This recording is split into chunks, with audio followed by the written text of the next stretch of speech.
of witnesses that cheer us on. Weil aufgrund dieser großen Zeugenmenge, die uns anfeuert. We must not turn back. Deswegen sollen wir uns nicht zurückdrehen.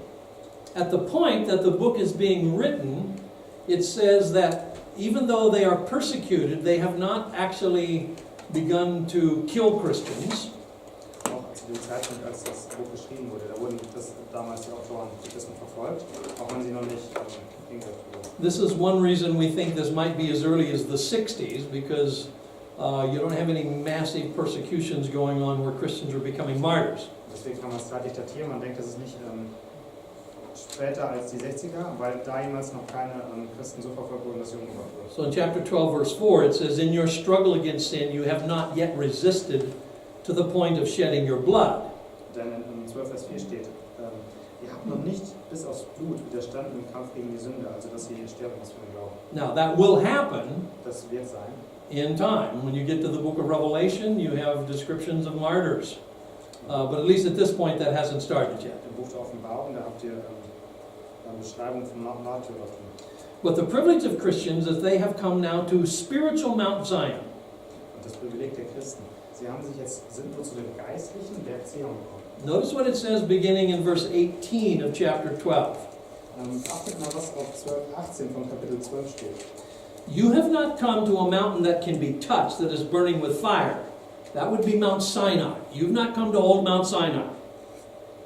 Denn ihr seid nicht gekommen zu dem Berg, den man anrühren konnte und der mit Feuer brannte.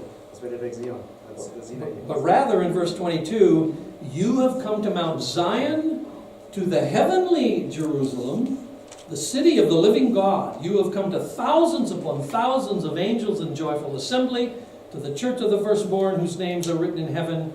And you have come to God, the judge of all, to the spirits of righteous men made perfect, and to a new covenant that speaks better than the blood of vengeance in the time of Abel.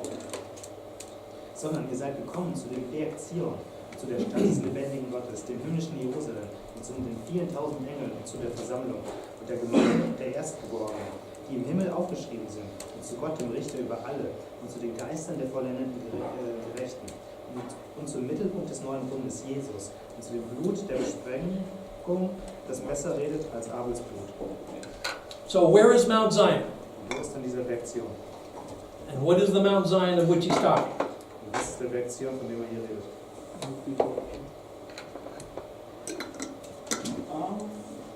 Referring to heaven? Yes, he is referring to heaven. Ja, er bezieht sich auf den Himmel. He's not talking about the old mountain with the old temple. He's talking about the heavenly Mount Zion, and you're going to have other reference to that idea in the book of Revelation when it talks about the triumph of the people of God on Mount Zion. Same kind of idea. Und er redet jetzt nicht über den alten Berg, sondern über den neuen Berg, der im Himmel ist. Und es gibt Bezüge in der Offenbarung, wo auch geredet wird, dass nach dem Triumph werden sich die Gläubigen, auf dem Berg Zion versammeln, und das ist eben dieser geistliche Berg. Yep.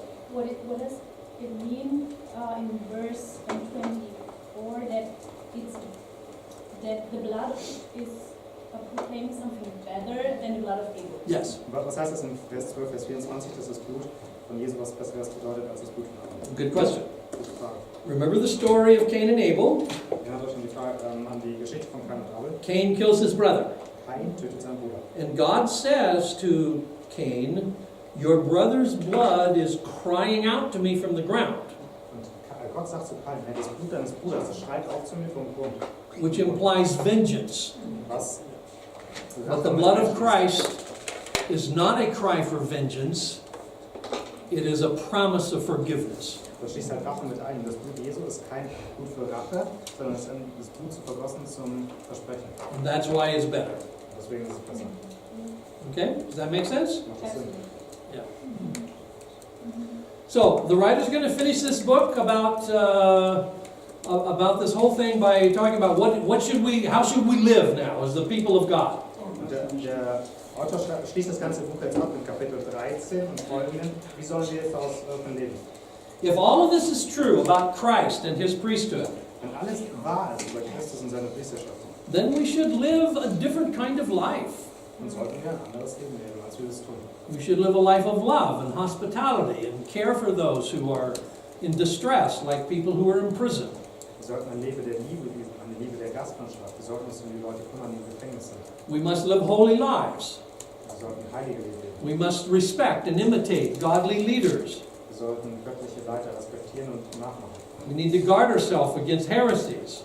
Wir sollten uns gegen Gottesläster schützen. And very important, we must go with Jesus outside the camp. Und das Allerwichtigste ist, wir sollen mit Jesus außerhalb dem Camp rausgehen. Now, what is this idea about going with Jesus outside the camp? Was heißt das, mit Jesus aus dem Camp herausgehen? It rests on a couple of ideas. Das beruht auf einer Reihe von Ideen. First, in the old Yom Kippur ritual in Leviticus 17, Als erstes in dem alten Ritual von Yom Kippur in Kapitel 3. Mose. the remains of the sacrifice from Yom Kippur were taken outside the camp and burned. Was vom Yom Kippur, von diesem Opfer übrig geblieben ist, wurde außerhalb des Campes begraben, verbrannt und begraben. According to John's Gospel, Jesus was crucified outside the city of Jerusalem. Auf der Grundlage von Johannes Evangelium steht, dass Jesus außerhalb der Stadt gekreuzigt und begraben wurde. And in those two things, the writer of Hebrews sees a symbol of going outside the boundary of traditional Judaism. Und in diesem ganzen Prinzip, was stattgefunden hat, sieht der Schreiber von Hebräerbrief jetzt ein Symbol, dass man aus dem alten System des traditionellen Hebräertums herausgehen soll. Just like the parts of the sacrifice in the old ritual were burned outside the camp, and just like Jesus went outside the city wall to be crucified, so we must be willing to go outside the traditional boundary of Judaism in order to be joined to Jesus. Genauso wie die Opfer damals außerhalb des Camps geopfert und verbrannt wurden, genauso wie Jesus außerhalb von Jerusalem geopfert und begraben wurde, genauso sollen wir jetzt aus dem Bund, aus dem System des alten Hebräertums rausgehen und ein neues Leben leben.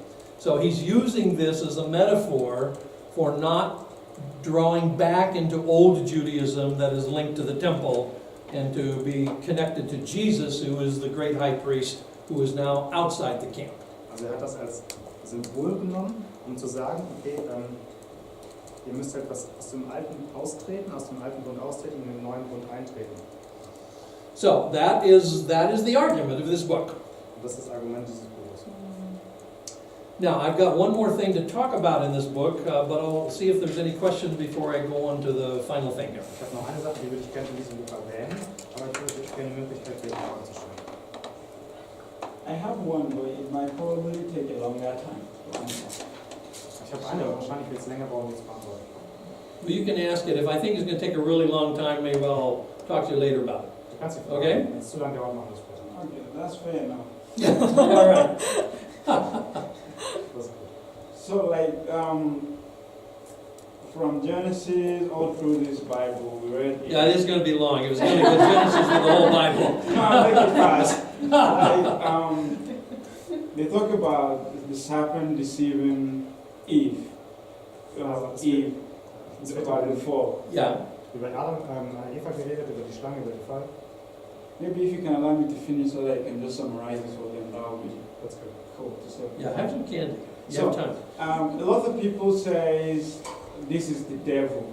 So, like Satan and all these things. Yep. And that in Hebrew, through the sacrifice stuff, coming to Jesus, crushing Satan, going to hell, and whatever it is. Now the question is it the same Satan that we're talking about in Genesis that people think? I don't have idea about it because there's a lot of argument I've heard and listened to. Is it the same Satan in Genesis that they say Eve? That the same Satan that Jesus crushed in the New Testament? And is it the same Satan that is still going about deceiving and tempting people? And then, if that's the case, is it the same Satan that somewhere, I'm not an expert in that, so you can correct me, that he was casted out of heaven when he rebelled, whatever, and I heard someone say, well, that's actually a theory. There is no actual factual evidence to indicate that he was Lucifer before he became the devil. So I would love to hear some clarification to really identify if actually Satan is a figure or it's somebody that really exists, or in the sense that from Genesis all through history, or if he's created by God, like, because Jesus himself said, all you know how to do a father of life since from the beginning. And then it's kind of a two question in one. So what kind of beginning was Jesus referring to in this? Is it the beginning that when he fell from heaven or get casted, however it is, or the beginning when he was created by God, since we all agree that God created everything? So was that the beginning that Jesus was referring to? So I don't know if you understand my question. I do. That's not how best I can put it. I do understand you. No, you've done good. Also die erste Frage understood. war Satan überall in der Bibel gleich, und die zweite Frage war, wann wurde er, glaube ich, geschaffen? First of all, I have a fairly lengthy study of this on my website called Authorities and Powers. Okay, let me write it down. So I gave you my card. So what's the name of this particular one? This particular one is called Authorities and Powers. Also ich habe das auf meiner Webseite, in einem Dokument, das heißt Autoritäten und Power. It has two big sections, one on angels and the other's on the devil. Und es gibt zwei große Einheiten, eine über den Engel und einmal über den Angel and what? One section of this study is on angels and the other is on Satan. Also einmal geht es um Engel und einmal über Satan. But the title is Authorities and Powers. Und der Titel heißt So you'll find it on my website. Und Mächte. It's a theological commentary. Das ist ein theologisches And so I address every part of the question you asked. Und da adressiert jeden Teil der Frage, die du gestellt hast. Now, I can summarize a little bit of that. Ich kann ein bisschen was davon zusammenfassen. First of all, I do agree that Satan is a created being. Als erstes stimme ich damit überein, dass Satan ein kreiertes Wesen ist. Because in the New Testament, Paul says all things were created by Christ, including authorities and powers. Und im Neuen Testament sagt Paulus, dass alle Dinge, eingeschlossene Autoritäten und Mächte von Christus, durch Christus geschaffen wurden. There is a good deal of mystery, however, about how Satan became Satan. Es gibt ein Mysterium darüber, wie Satan jetzt zum Satan wurde. The uniform testimony of the Bible is that everything God creates is good. Der Zusammenschluss, das Fazit der Bibel ist, dass alles, was Gott geschaffen hat, gut ist. So if Satan is not good, Wenn Satan nicht gut ist, that at least implies that he fell at some point. das heißt, dass er an einem Punkt gefallen ist. But that fall is only obliquely referred to in the Bible. Das ist nur so ein bisschen schemenhaft in der Bibel beschrieben, dieser Fall. There's no straightforward description. Es gibt nicht so eine Punkt-für-Punkt-Beschreibung. It may be hinted at in two passages in the prophets, An zwei Stellen der Propheten wird da eventuell darauf hingewiesen. and those would be in Isaiah 14 and Ezekiel 28. Das ist Isaiah 14 und Double Ezekiel 28. But still, even there, these are not direct descriptions of the fall of Satan. Aber genau da sind es auch nicht genau Beschreibungen vom Fall Satans. These are oracles to human kings. One, the king of Babylon, the other, Ithabal II, who is the king of Tyre. Das sind Prophezeiungen über Könige der Erde. Einmal von den Babyloniern und einmal von den Tyrus. But it is in one of those passages that you have the only time in the Bible that you have the word Lucifer. Aber in einem dieser Passagen, da habt ihr das einzige Mal in der Bibel, das ist dieses Wort Lucifer. Which is in Isaiah 14. Das steht in Jesaja 14. But it is used there as a metaphor for the fall of the king of Babylon. So it isn't directly talking about the fall of Satan, it's talking about the fall of the king of Babylon. Aber dieses Lucifer, das redet jetzt nicht über den Teufel, sondern das redet eigentlich über Lucifer, den gefallenen König von Babylon, der fällt. But it does describe him because of his arrogance as being kind of like Satan. Aber es beschreibt, dass dieser König durch seine Arroganz quasi ähnlich wie Satan ist. Now, that's about the best we can do. Das ist das Beste, was man auf biblischer Grundlage tun kann. When Jesus said, I saw Satan fall from heaven like lightning, Wenn Jesus gesagt hat, ich habe gesehen, wie Satan wie Licht vom Himmel gefallen ist, he says that in the context of his disciples coming back from their tour of Galilee, where they had been able to heal the sick and exorcise demons. dann sagt er das Sagt er das im Kontext von seinen Jüngern, die gerade zurückgekommen sind von der Missionstour, wo die Dämonen ausgetreibt haben und so? So it is not at all clear that when Jesus said that, he's talking about something that happened way back when. He's talking about something that happened in the mission of the disciples as they're preaching in Galilee. Und was dann Jesus sagt, das könnte sich wahrscheinlich eher auf das beziehen, was seine Jünger gerade in Galiläa erlebt haben und nicht so sehr darauf, was in der Vergangenheit passiert ist. But you are quite correct. Jesus does say that Satan was a murderer from the beginning. Aber du bist korrekt. Jesus sagt, dass Satan von Anfang an ein Mörder ist. So whatever else he is, he's a rebel against God. Was auch immer er ist gegen Gott. Personally, I think that Satan is a real creature, Ich persönlich denke, dass Satan eine wirkliche Person ist. a spiritual creature, not a physical one. Eine geistliche Kreatur, keine physische. But there are those who think that Satan is simply a way of talking about the general principle of evil, so that he's not personal. Aber manche sagen, dass Satan praktisch nur das Symbol dafür ist, praktisch die Positifizierung des generellen Übels. Und das nutzt man nur so, um halt drüber zu reden. I understand that argument, Das verstehe ich. and it has some things to recommend it, Da gibt es einige Dinge, die positiv daran sind. but in the end, I don't go that way myself. Aber zum Schluss folgt diese Argumentation nicht selbst. So that's a little bit, at least, about some of the things I talk about in this essay. Das ist ein bisschen was über die Dinge, wo ich jetzt in diesem Dokument drüber rede. So sometime when you've got a lot of extra time, which doesn't look like any time soon, you can have a look at it. Wenn ihr jemand extra Zeit habt neben der Schule, was wahrscheinlich gerade nicht ganz der Fall sein wird, dann dürft ihr es euch gerne anschauen. Okay. Well, here's a final concluding question. Und jetzt zum Schluss habe ich eine finale, zusammenfassende, schlussfolgernde Frage. It is based on the theology of the book of Hebrews, and it has created quite a lot of discussion for the last several hundred years. Die basiert auf der Theologie des Hebräerbriefs und die hat in den vergangenen Jahrhunderten viele Diskussionen verursacht. This is the question. Das ist die Frage. Given the 5 very stern warnings about going back, does this mean that believers can lose their salvation Oh, yes. or not? Also, dass man die 5 Warnungen hat, dass die Gläubigen sich anstrengen sollen, damit sie die Rettung damit sie sich nicht wieder abwenden, heißt das, dass man seine eigene Errettung verlieren kann? Certainly the author of the book of Hebrews seems to say that there are some people who are part of the Christian community that could turn back from the Christian faith. That seems to be pretty obvious.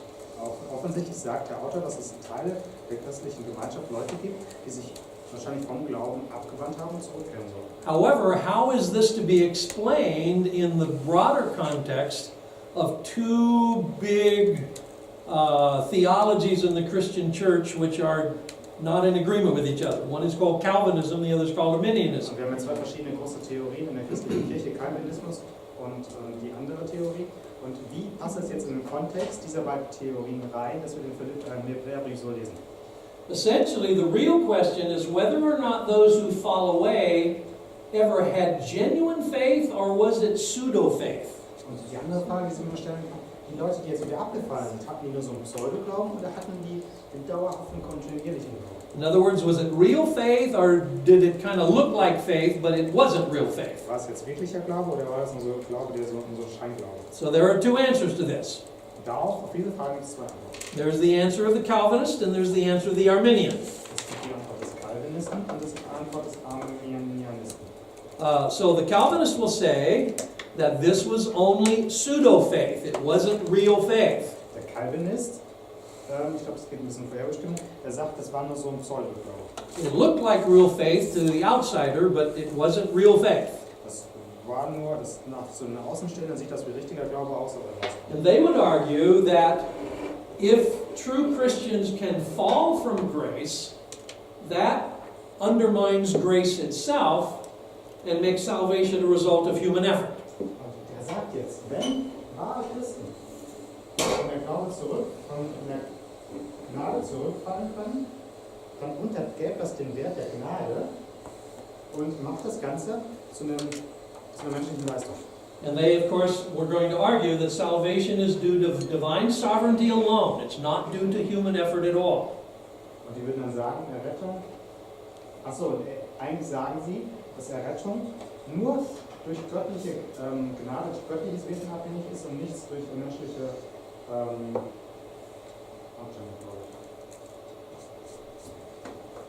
also genau, dass Errettung nur durch göttliches Eingreifen möglich ist. So this position is taken by all of the churches who trace their roots back to the Protestant Reformation through John Calvin. Und diese Position wird von allen Kirchen eingenommen, die ruhen Wurzeln auf der Reformation, mitgetragen von John Calvin aufbauen. That will include the Dutch Reformed Church, Das ist die holländisch reformierte Kirche, Presbyterian Church, presbyterianische Kirche, various Reformed traditions, as they were called. viele reformierte Traditionen, wie sie genannt werden. And so this is sort of their position on it. Das ist ihre Position. The second position comes from Arminianism. Die zweite Position kommt von dem Arminianismus. And they will argue that these passages do show the possibility of apostasy by true Christians. Diese Passagen, die argumentieren, dass diese Passagen zeigen, dass die Möglichkeit besteht, dass Christen abfallen können.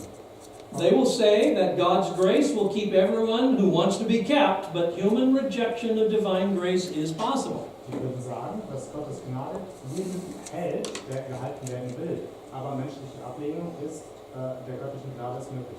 They will agree God is sovereign, but He exercises self-limitation in order to grant humans the freedom to say no. Die sagen, Gott ist souverän, aber er schränkt sich selbst ein, um den Menschen die Freiheit zu geben, Nein zu sagen. So, this position will come from all of the churches that trace themselves one way or another back to Jacob Arminius. Und diese Position kommt von den ganzen Kirchen, die sich auf von Jakob Arminius abstammen. And that will include the Methodists, Das Methodisten, the Wesleyans, die Wesley, the Pentecostals, die Pfingstlichen and a few others. und noch ein paar andere. So, what you find is kind of two ways of reading these warnings in the book of Hebrews Und das kommt praktisch von den zwei Arten, wie man diese Warnung im Buch der Hebräer liest. and trying to fit these warnings into the larger scheme of their theology and the way they think about salvation and grace. Wir versuchen diese Warnung in das große Bild von der Rettung der Gnade einzubauen und das in die Theologie anzupassen. I'm not going to try to settle this issue for you. Ich will das Problem für euch nicht behandeln, auflösen. Christians have been trying to settle this issue for centuries, well, longer than that, clear back to the time of St. Augustine. And so far they haven't figured it out yet. Seit Augustinus haben die Christen versucht, das Problem zu lösen. Seit mehr als 400 Jahren haben sie es nicht geschafft. But if you want another long discussion of this on my website, there is a study called Divine Sovereignty and Freedom, or Sovereignty and Freedom, and there's a lengthy treatment of this whole issue, and you can see what I say about it if you're interested. Auf der Website gibt es noch ein großes Dokument darüber. Das handelt darüber, bezieht sich darauf göttliche Souveränität und freier Wille und die beiden, wie verhalten sich die beiden zueinander. But I want to point out that this is one of the big debated issues in the letter to the Hebrews. Aber ich will sagen, es ist wirklich ein hohes Thema, es ist im Hebräerbrief debattiert wird. Oddly enough, this does not affect the major discussion that's in the book. It really is about the warnings. Und interessanterweise bezieht sich das nicht über die Hauptargumentation, die im Hebräerbrief eigentlich stattfindet, sondern die beruht nur auf diesen 5 anderen. I think both sides of this issue are going to agree about the major point of the book, Beide Seiten stimmen aber mit dem Hauptargumentation des Hebräerbriefs überein.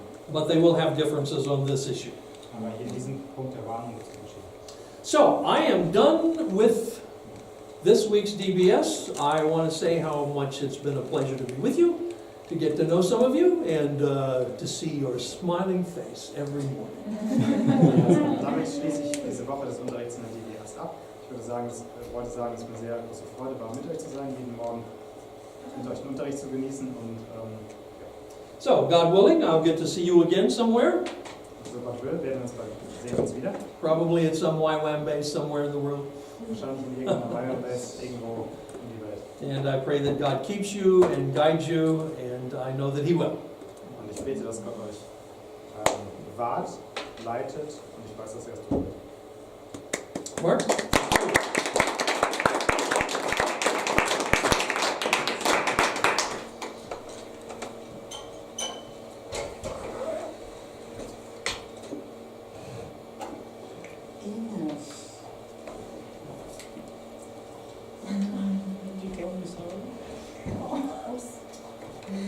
So, this is our first full guest speaker.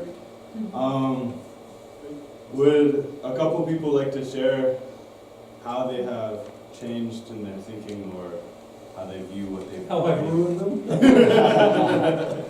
what you were able to really take out of this lecture and appreciate from it? Of the guy who asks all the questions. All right. Yes, I would say this week you have really helped me and ruined some of my thinking or perception of some certain things about the Bible into your detailing and really deep historical background and context. It's been helpful for me, which I think I'm going to apply this not just for this week, for the rest of my time of studying the Bible. So I'm grateful that you're here, and thank you so much for your time and your energy You're that you invested. very honored. Thank you. Very kind of you. Thank you. Excellent. And you put up with me, even when I was kind of sick for a day or so. No, I missed 2 days actually. Yeah. Well, you were sick too, and I was sick, so we were both sick. For me, many things became more clear, and it was like an eye-opening. I don't know how to say this in English, but the connection between the Old and the New Testament and all these historical backgrounds. You know, it suddenly makes so much more sense, and it's not only just speculation. Sometimes in the past I had a feeling, oh, this is okay, like someone just interpreted, and now this became more real and basic, or like a foundation. You know, like okay, this is actually the reason, and so I'm very thankful, and I really appreciate that we could ask questions, that we can always be willing to answer our questions. Toda raba. What's that? That's thank you. And then